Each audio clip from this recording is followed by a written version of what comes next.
helper. I don't even understand some of these words. Strange. Should we read it? Right?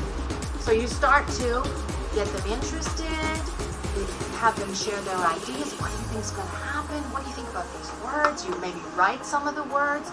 Very strange. I wonder what a chiddler is, or a swallow. That's very strange. You get them, you want to hook them. You're fishing. Your children are your fish, and you're getting your fishing line, and you want to hook them, right? You have to make it interesting. That's what.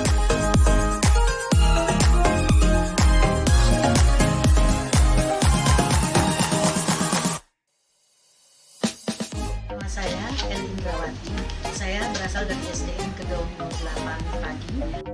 So you know all this, you guys have learned all this before, but what I want to teach you now, this year, is the next step is that there are 7 common story arcs.